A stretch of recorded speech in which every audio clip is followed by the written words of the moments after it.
राधे राधे, जय श्री कृष्णा। आप सभी का दिन शुभ और मंगलमय हो और भगवान कृष्ण जी की कृपा आप सभी पर सदा सर्वदा बनी रहे।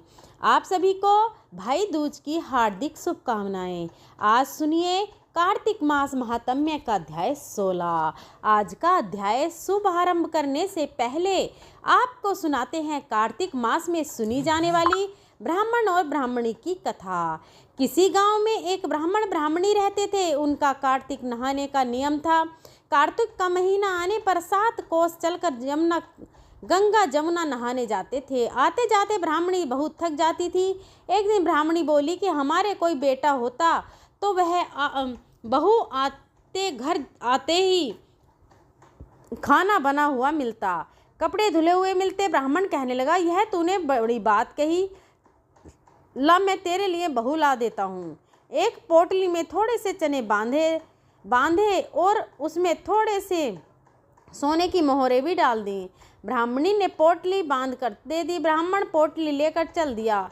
दूर जमुना जी के किनारे लड़कियां खेल रही थीं, मिट्टी के घर बनाती थीं और तोड़ती थीं। लेकिन उनमें से एक लड़की बोली कि मैं तो अपना घर नहीं बिगाड़ूंगी, मुझे तो घर रहने को चाहिए। ब्राह्मण को तो वह लड़की मन को भा गई। मन में वो सोचने लगा कि यह समझदार लड़की लगती है। वह उसके पीछे पीछे हो लिया। जब वह घर पहुंची तो उससे कहने लगा, बेटी मुझे बड़ी भूख लगी है, अपनी माँ से पूछ ले, क्या मेरी अचार रोटी बना देगी? कार्तिक का महीना है, मैं किसी के घर का अनाज नहीं खाता। मेरे पास यह थोड़ा सा चूर्ण है, अपनी माँ को दे देना और अपनी माँ से कह देना कि रोटी बनाने से पहले आटा छान लिया लेगी। तब लड़की कहने लगी, ठीक है बाबा तुम बैठो, मैं माँ को कह कर आती हूँ। तब वह जाकर अपनी माँ से कहने लगी कि माँ, एक बाबा आए हैं और कह रहे हैं कि मुझे बहुत भूख लगी है, मेरे लिए 4 रोटी बना दो। उसकी माँ रोटी बनाने लगी तो आटा छानते ही उसमें से सोने की मोहरें निकली। वह सोचने लगी, जिसके घर के आटे में इतनी मोहरें हैं उसके घर में कितनी होंगी। उसने रोटी बनाई और खाना परोस दे दिया। बाबा रोटी खाने बैठे तो उसकी माँ कहने लगी कि बाबा तुम लड़के की सगाई करने जा रहे हो क्या? तब ब्राह्मण बोला, मेरा लड़का तो काशी पढ़ने गया है, अगर तुम कहो तो किसी खड़े कटारे से तुम्हारी लड़की को ब्याह कर ले जाऊं। तब उसकी माँ कहने लगी, ठीक है बाबा। वह लड़की ब्याह कर ले आया। आकर बोला, रामू की माँ किवाड़ खोल, तेरे लिए बहू लेकर आया हूँ। तो बुढ़िया अंदर से बोली कि हाँ मार ले आए दुनिया। तो बोली, मारे ही है तुम भी मार लो, हमारे तो 7 जन्म में बेटा नहीं है तो बहू कहाँ से ले आएंगे। तब ब्राह्मण बोला, तू किवाड़ तो खोल। तब ब्राह्मण किवाड़ खोले तू देखने लगी, सामने तो बहू खड़ी है। उसने खूब आदर सत्कार किया और बहू को अंदर ले गई। अब ब्राह्मण ब्राह्मणी नहाने जाते तो पीछे से बहू घर का सारा काम करती, खाना बनाती, कपड़े धोती, रात में अपने सास ससुर के पैर दबाती। इस तरह करते करते बहुत सारा समय निकल गया। सास अपनी बहू से बोली कि बहू, कभी भी चूल्हे की आंच खत्म मत होने देना और मटके के पानी खत्म मत होने देना। एक दिन अचानक से चूल्हे की आंच खत्म हो गई। तब बहू भागी भागी पड़ोस में गई और जाकर बोली कि मुझे थोड़ी सी आंच दे दो, चूल्हे की आंच बुझ गई है, मेरे सास ससुर आते ही होंगे, सुबह 4 बजे की गंगा जमुना नहाने गए हैं। तब पड़ोसन कहने लगी, तू तो बावली है, तुझे तो यूं ही उठाकर ले आए हैं, इनके तो 7 जन्म भी बेटा नहीं है। तब वह बोली कि नहीं, इनका बेटा तो काशी पढ़ने गया। तब पड़ोसन कहने लगी कि तुझसे झूठ बोला है। तो बहू को तो पड़ोसन की सीख लग गई, पूछने लगी कि अब क्या करूं। तब पड़ोसन ने उसके कान भर दिए और कहने लगी, जली फूकी रोटी कर दे, अलनी दाल कर दे, खीर की कड़छी दाल में डाल दे और दाल की कड़छी खीर में कर दे। बहू को पड़ोसन की सीख लग गई, उसने ऐसा ही किया। सास ससुर गंगा जी नहा कर आए तो ना तो आज उसने आदर सत्कार किया, ना उनके कपड़े लिए खाना लगाकर दे दिया। सासू ने खाना खाया तो बोली, बहू यह क्या है? यह तो जली फूकी रोटी है, अलनी दाल है। तब वह बोली, खा लो सासू जी, तुम एक दिन खा लोगी, कुछ नहीं होगा, मुझे तो जीवन भर अलनी रहना है। अब सास कहने लगी कि बहू को तो पड़ोस की सीख लग गई। बहू रात को सो गई। सुबह भागी भागी पड़ोसन के पास गई और पूछने लगी कि बताओ आज क्या करूं? तो पड़ोसन बोली कि सातों कोठों की चाबी मांग ले। जब उसके सास ससुर गंगा जमुना नहाने जाने लगे तो बहू आगे अड़कर खड़ी हो गई और कहने लगी कि बाद में जाना, पहले मुझे सातों कोठों की चाबी दे दो। तो सास ने मना करी, लेकिन ससुर ने कहा, दे दो, आज भी इसका है, कल भी इसका है, हमारा क्या है, आज मरे कल दूसरा दिन। अब सास ससुर चाबी देकर चले गए। पीछे से बहू ने कोठे खोल के देखे, एक में अन्न भरा था, एक में धन भरा था, किसी में बर्तन भरे हुए थे, किसी में कपड़े के अटूट भंडार भरे हुए थे। जब सातवां कोठा खोल के देखा तो उसमें गणेश जी, लक्ष्मी जी, पीपल, पथवारी जी, कार्तिक के ठाकुर, राई दामोदर, तुलसी जी का बिड़वा, 36 कोटि देवी देवता विराजमान हैं। गंगा जमुना बह रही है, तिलक छापे लगाए चौकी पर एक लड़का माला जप रहा है। तो बहू पूछने लगी, तुम कौन हो? तब वह बोला कि मैं तेरा पति हूँ, किवाड़ बंद कर दे, जब मेरे माँ बापू आएंगे तब खोल लेना। अब तो बहू बहुत खुश हो गई। खुश होकर 36 तरह के उसने भोजन बनाए, 16 श्रृंगार किया। उसके साथ ससुर जब गंगा नहाकर आए तो बड़े प्यार से उसने उनकी बात की, उनके कपड़े लिए, कपड़े धोए, खाना खिलाया। तब ब्राह्मण कहने लगा कि बहू तो धन देखने के राजी हो गई। अब बहू सास के पैर दबाने बैठ गई। पैर दबाते जाए और कहती जाए, माताजी तुम इतनी दूर 12 कोस गंगा जमुना नहाने जाती हो, थक जाती होगी, तुम घर में ही क्यों नहीं नहा लेती? तब सास बोली, बावली हो गई है क्या, कहीं घर में भी गंगा जमुना बहती है? बहू कहने लगी, हाँ माँ जी बहती है, चलो मैं दिखाती हूँ। उसने सातवां कोठा खोलकर दिखाया। उसमें गणेश जी, पीपल पथवारी जी, लक्ष्मी जी, तुलसी के ठाकुर, कार्तिक के ठाकुर, राई दामोदर, शिव पार्वती, 36 कोटि देवी देवता विराजमान हैं। गंगा जमुना बह रही थी, तिलक छापे लगाए चौकी पर बैठा एक लड़का माला जप कर रहा था। ब्राह्मणी ने पूछा कि तुम कौन हो? वह कहने लगा कि मैं तेरा बेटा हूँ। ब्राह्मणी बोली, तू कहाँ से आया? तो वह सबसे कहने लगा, मुझे तो कार्तिक देवता ने भेजा है। तब ब्राह्मणी बोली, ऐ बेटा, यह दुनिया क्या जानेगी, क्या जानेगा मेरे घर का पति, क्या जानेगी देवरानी जेठानी, क्या जानेगी अगल बगल के पड़ोसी की तू मेरा बेटा है। तब उसने पंडित से पूछा तो पंडित ने कहा कि इस पार बहू बेटा खड़े हो जाओ और उस पार बुढ़िया खड़ी हो जाए। बुढ़िया ने चाम की अंगिया पहनी हो, छाती में से दूध की धार निकले, बेटे की दाढ़ी मूंछ भीगे, पवन पानी से गट जोड़ा बंधे तो जब जाने की यह बुढ़िया का ही बेटा है। उसने ऐसा ही किया, चाम की अंगिया फट गई, छाती में से दूध की धार निकली, बेटे की दाढ़ी मूंछ भीग गई, पवन पानी से बहू बेटे का गट जोड़ था बंध गया। ब्राह्मण की खुशी का पार न रहा, वे बहुत खुश हो गए। हे कार्तिक के ठाकुर जी, राई दामोदर भगवान जैसे आ बहू बेटा आ उसको दिए वैसे ही सभी को देना, और जैसे उसकी इच्छा पूरी की वैसे ही सबकी करना। कहते सुनते हुंकारा भरते सबकी इच्छा पूरी करना। अब सुनिए कार्तिक मास महात्म्य के आगे का अध्याय।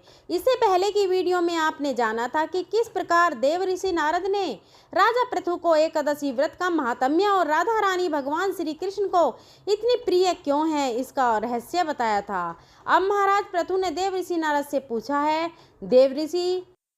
हे देव ऋषि, यम पंचक काल में दीपदान का क्या महत्व है और क्या विधान है?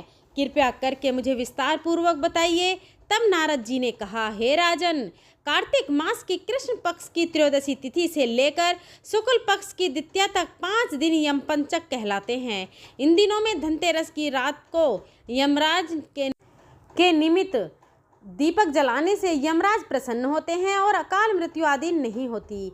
इसके अगले दिन कार्तिक कृष्ण चतुर्थी को नरक चतुर्दशी भी कहा जाता है। इस दिन तिल का तेल, अपामार्ग और दूर्वा आदि लगाकर स्नान करना चाहिए और स्नान करने के बाद दक्षिण दिशा की ओर मुख करके अपसव्य होकर अर्थात कमर तक पानी में खेल सकते हैं। जल में तेल मिलाएं और 3-3 अंजलि से यमा माए धर्मराज राजा मृत्यु वे अंत कार्य व्यवस्था कालाय व्यवस्था है। कालाय सर्वभूता सया उद्दम राय गगना नीला परामण वक्रोद्रा चित्रा और चित्रगुप्त हैं। इन नामों से यमराज को तर्पण करें। फिर सायंकाल ब्रह्मा जी, श्री हरि, शिव जी और दुर्गा जी के मंदिर में तथा वृक्ष सभा, गौशाला, बगीचे आदि, नदी, तालाब, कुआं, बावड़ी, गली, चौराहे, खेत, शमशान आदि में दीपक जलाएं और रात को श्री लक्ष्मी जी की पूजा करें। यदि शस्त्र से किसी की मृत्यु हुई हो तो उसके निमित्त भी चतुर्दशी को दीप दान करना चाहिए। उससे अक्षय पुण्य फल की प्राप्ति होती है और दिंगवत आत्मा को मोक्ष मिल जाता है। इसके बाद कन्या, ब्रह्मचारी और तपस्वी को भोजन कराएं। इसे यमलोक न जाकर शिवलोक की प्राप्ति होती है। कार्तिक की अमावस्या अर्थात दीपावली के दिन भी स्नान आदि से निवृत्त होकर पितरों का पूजन और श्राद्ध करके ब्राह्मणों को भोजन कराएं और सायंकाल घर, तुलसी जी के पास में, देव स्थान, शमशान, नदी, पर्वत, चौराहा और गौशाला में दीप जलाएं। फिर जी की स्तुति करके उनको जगाएं। जिस प्रकार पतिव्रता स्त्री अपने पति से पहले जागती है, उसी प्रकार लक्ष्मी जी भी भगवान के 12 दिन पहले जाग जाती हैं। अमावस्या के दिन बालक, वृद्ध और रोगियों को छोड़कर अन्य किसी को भोजन नहीं करना चाहिए। सायंकाल लक्ष्मी जी का पूजन करने के बाद ही भोजन करें। घर को फूल, माला आदि से सजाकर सारे घर में दीप माला जलानी चाहिए। घर घर की सभी स्त्री पुरुष नवीन वस्त्र धारण करें और समस्त रात्रि लक्ष्मी जी के समक्ष नृत्य, गीत आदि करके हर्ष उल्लास से बिताए। घर में समस्त रात्रि दीपक जलना चाहिए।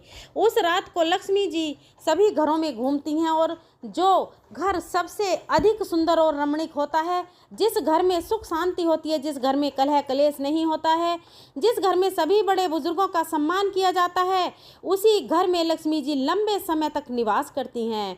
एक पहर रात्रि शेष रहने पर दरिद्र रूप घर का कूड़ा कर सूप यानी कि छाछ में या पुराने पंखे पर रखकर बाहर फेंक देना चाहिए। ऐसा करने से वह घर धन धान्य से परिपूर्ण रहता है। दीपावली के अगले दिन गोबर का गोवर्धन बनाकर बंधु बांधव सहित गोवर्धन की पूजा करें और ब्राह्मणों को भोजन कराएं। स्वयं भी नए अन्न का भोजन करें। भगवान कृष्ण ने देवराज इंद्र का मान मर्दन करके गोवर्धन पर्वत की पूजा इसी दिन की थी। सायंकाल के समय गौ तथा वृषभ अर्थात बैल की पूजा करें और अपने परिवार के भरण पोषण और रक्षा करने के लिए उनसे प्रार्थना करें। इसी दिन शाम के समय बलि और उनकी पत्नी विद्या बलि की मूर्ति बनाकर पूजन और दान आदि करने से परिवार में सुख और समृद्धि बनी रहती है। दीपावली की रात को घर सजाने दीप मालिका हो और महालक्ष्मी पूजन के बारे में विस्तार पूर्वक बताते हुए देव ऋषि नारद ने कहा, हे राजा पृथु, कार्तिक कृष्ण अमावस्या को दीप मालिका करने से दरिद्रता का विनाश होकर संपन्नता आती है। इस संबंध में एक इतिहास सुनाता हूँ, ध्यान से सुनो। सुरसेन देश में सत्य शर्मा नामक एक अत्यंत दरिद्र ब्राह्मण था। उसके मन में एकमात्र यही था कि अगर मेरे पास धन हो तो मैं उसे यज्ञ, दान, पूजा पाठ आदि कामों में व्यय करूं। अपनी दरिद्रता के निवारण का उपाय पूछने पर एक दिन एक विद्वान ने उसे बताया कि तुम शिव जी की आराधना करो। ब्राह्मण सत्य शर्मा ने सच्चे हृदय से भगवान शिव की उपासना आरंभ कर दी। 1 वर्ष बीतने पर शिव जी एक ब्राह्मण का रूप धरकर उसके पास आए और बोले कि हे विप्रवर, धन प्राप्ति के लिए तुम राजा के पास जाकर उससे वरदान मांगो कि कार्तिक की अमावस्या को तुम्हारे सिवा अपने घर में कोई भी दीप दान न जलाए। ब्राह्मण ने ऐसा ही किया। वह राजा के महल में पहुंचा और राजा को सारी बात बताई, तो उसकी बात स्वीकार करके कार्तिक कृष्ण चतुर्दशी को सारे नगर में ढिंडोरा पिटवा दिया गया कि अमावस्या को कि कोई भी अपने घर में दीपक ना जलाए। राजा की आज्ञा मानकर अमावस्या की रात्रि को किसी ने भी दीपक नहीं जलाया। रात को लक्ष्मी जी नगर में आई तो देखा कि समस्त नगर में अंधेरा है, मगर एक ब्राह्मण का घर खूब सजा हुआ है और दीपमाला से जगमग हो रहा है। लक्ष्मी जी प्रसन्न होकर उस घर में प्रवेश करने लगी। लक्ष्मी जी को अपने घर में प्रवेश करते देखकर सत्यशर्मा उनका मार्ग रोककर खड़ा हो गया और कहने लगा, हे भद्रे, तुम्हारे पति तो अति कठोर हैं और तुम अत्यंत चंचल हो, इसलिए हमारे घर में प्रवेश मत करो। तब लक्ष्मी जी कहने लगी, श्री हरि तो इस समय शयन कर रहे हैं, इस कारण निश्चय ही मैं तुम्हारे घर में निवास करूंगी। यह सुनकर ब्राह्मण ने कहा, अगर आप इस बात की शपथ लो कि मेरी 3 पीढ़ियों तक आप इसी घर में स्थायी निवास करोगी, तब तो आप इस घर में प्रवेश कर सकती हो, अन्यथा नहीं। लक्ष्मी जी कहने लगी, अगर तुम मेरा विधिवत पूजन करते रहोगे तो निश्चय ही मैं तुम्हारे घर में वास करूंगी। यह सुनकर ब्राह्मण ने कहा, देवी, तब तो आप ही बताइए कि किस विधि से मैं आपका पूजन करूं, और आप मुझे इसका पूरी विधि विधान भी बताइए।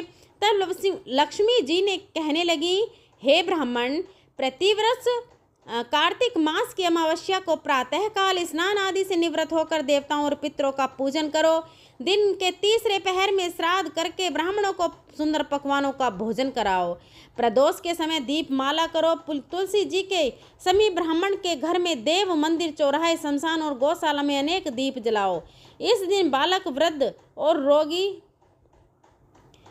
रोगी के अलावा अन्य कोई भोजन ना करे। सायंकाल स्वयं वाचन पूर्वक गणेश जी और कुबेर जी का पूजन करके संकल्प करो। फिर लक्ष्मी जी का पूजन करके इस प्रकार कहो कि कमल के आसन पर विराजमान, कमल के फूलों की माला धारण करने वाली, कमल जैसे नेत्र, गंभीर नाभि, स्तन के भार से नम्र सुंदर वस्त्रधारी, देवताओं के हाथियों द्वारा मणि युक्त घड़ों से स्नान करने वाली, हाथ से कमल का फूल लिए ऐसी माँ लक्ष्मी मेरे घर में निवास करे। सबसे पहले लक्ष्मी जी को आसन दो, फिर पाद, अर्घ, आचमन, स्नान, वस्त्र, धूप, दीप, नैवेद्य, जलपान और सुपारी, इन सभी वस्तुओं को अर्पित करो, नमस्कार करो, दीप जलाओ और समस्त रात्रि भगवान का और देवी लक्ष्मी का कीर्तन करो। इस प्रकार कुबेर देवता और लक्ष्मी जी का पूजन करके ब्राह्मणों को भोजन कराने के बाद बंधु बांधव सहित स्वयं भी भोजन करो। सत्यशर्मा ने विधिवत इसी प्रकार किया, जिससे उसके यहाँ काफ़ी धान्य हो गया। इसके बाद उसने अनेक यज्ञ और अन्य धार्मिक कार्य किए। जीवन की संध्या काल में सत्य शर्मा विरक्त होकर मथुरा चला गया और वहीं पर समाधि होकर विष्णु लोक को प्राप्त हुआ। इसके आगे का वृतांत आप सभी अगले अध्याय में जरूर सुनिएगा। चलिए अब सुनिए श्री तुलसी चालीसा का पाठ। जय जय तुलसी माता, सुख संपत्ति दाता, भवसावर की नाव तू मोक्ष प्रदाता। जय जय तुलसी माता, तुलसी महारानी, पाप तिमिर नसवानी, हरि चरण कमल प्रिय तू शुभ गुण खानी। की अति प्रिय सेवा हरि तुलसी संग ठानी, तू विराजत द्वारिका में लक्ष्मी तुलसी मानी। विष्णु प्रिया वरदायिनी, पवित्र करे तन मन, सिर हरि नाम जपे जो तुलसी कटे पाप तक्षण। हरि तुलसी तब महिमा वेद पुराण बखानी, जो नित पूजे तुलसी दरिद्रता दूर श्याम। तू जन्मी नर देह रूप हरि इच्छा बल पाई, शालिग्राम की संगनी भक्तिन रूप धर आई। तूने श्राप दिया था हरि को शंख चूर्ण वध कारण, तब हरि बोले प्रेम वश तू होगी भवतारण। वृंदा रूप तब सुहासन हरि हृदय संभावन हरि तुलसी पूजन बिना।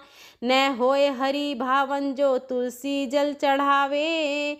भक्ति श्रद्धा भावन हरि प्रसन्न हो जावे। मिटे मन संतापा तू अमृत तुल्य सुगंधा। हरि चरणों की चंदा भक्त तुलसी की माता। हरि गले विराजंदा हरि नाम ले तुलसी दल चढ़ावे। जो हरि ठोर वह पावे।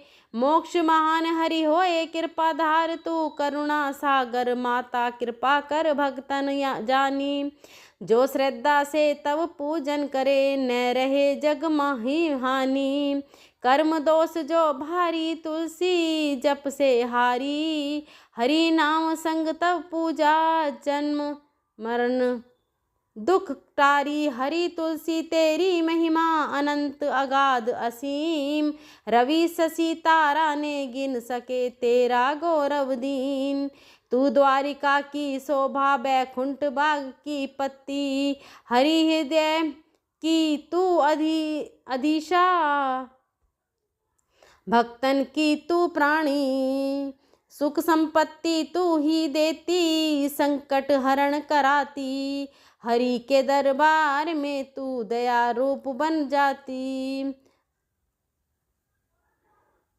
जो तुलसी के निकट दीपक जलावे। हरि नाम सुमरिन ले आवे। उसको हर संकट मिट जावे। लक्ष्मी स्थिर घर पावे। तू गंध सुगंधित मंगलकारी पवित्र करे संसारी। भक्तन तेरे दर्शन पावे कटे भव साकर भारी। जो तुलसी जी की पूजा करे नित्य आनंद पाए। वह पावे अखंड सुख हरि कृपा अनंत। हरि तुलसी के बिना जग सूना जैसे बाग। हरि पूजा अधूरी रहे तुलसी बिन अभाग। जो तुलसी जल दे नित करे प्रेम भक्ति। हरि कृपा तब घर वसे मिटे कलह अनक्ति। विष्णु चालीसा एक प्राण एक प्रेम स्वरूप। हरि बिना तुलसी ने चले तुलसी बिना हरि रूप। भक्त तुलसी की माला धारे हरि नाम नित उचारे। मुक्ति द्वार तब खुले भवसागर से उतारे। हरि तुलसी आरती जो कोई गावे कथा जो कोई गावे। तब नाम गुण गावे उसके जन्म जन्म के दोष तुलसी माता हरि लावे। जो तुलसी का रोपण करे मन में सच्चा भाव। उसका कुल पवित्र रहे मिट पापों का प्रभाव। जो भक्ति तुलसी चालीसा भव तुलसी चालीसा गावे। उसका जीवन सफल हो जावे हरि धाम को जावे। तू शीतलता की दाता प्रेम भक्ति की मूरत। हरि तुलसी एक प्राण भक्तन की तू धूरत। तुलसी प्रिया हरि की पावन सुमरिन नाम। जो श्रद्धा से गावे सदा पावे हरि अविराम। जय जय तुलसी माता हरि चरण की छाया। भक्तन के दुख हारिणी मोक्ष प्रदायिनी माता। इति श्री तुलसी चालीसा संपूर्णम। आइए अब सुनते हैं तुलसी चालीसा। जय जय तुलसी माता सकल शुभंकर सुख कर दाता। हरि की प्रिया हरि तुलसी महिमा तुम सम नाही। त्रिभुवन रहिमा जल में थल में अंबर में वासी। तुम बिनु हरि न करे निवासी। ब्राह्मण पूजे देव तुम्हें ध्यावे। जो तुलसी पत्र हरि को चढ़ावे। मुक्ति प्रदान करे तुलसी माई सुख संपत्ति सदा देवाई। दुख दरिद्र मिटे सब तेरा जो नित पूजे तुलसी व्रज धेरा। सालीग्राम संग तुम प्यारी हरि तुलसी की जोड़ी न्यारी। हरि को अर्पण जो तुलसी देही सो बैकुंठ धाम को जाई बसे ही। धूप दीप नेवद चढ़ाई हरि तुलसी आरती जो गाई। तन मन धन अर्पण जो कोई, सो भव सागर तरे निशोई। जय जय तुलसी माता, जय तुलसी माता, सकल सुभाकर सुखोदर दाता। जय श्री कृष्ण दामोदर की जय, जय कार्तिक महाराज की जय। प्रेम से बोलिए जय श्री हरि विष्णु, जय तुलसी माता। ऐसे ही और भी रोचक वीडियो और आध्यात्मिक वीडियो के लिए चैनल को सब्सक्राइब कर लें और दोस्तों को और परिवारजनों को आप ज़रूर शेयर करें। अगर वीडियो अच्छी लगी हो तो कमेंट बॉक्स में जय श्री हरि विष्णु जरूर लिखें और वीडियो को लाइक करें और हमारे चैनल को सब्सक्राइब ज़रूर कर लें ताकि बेल आइकन को प्रेस करें ताकि आने वाली सभी वीडियो की नोटिफिकेशन आपको मिल सके। अगर मेरे बोलने में कहीं त्रुटि रही है तो मैं हाथ जोड़कर माफ़ी चाहती हूँ।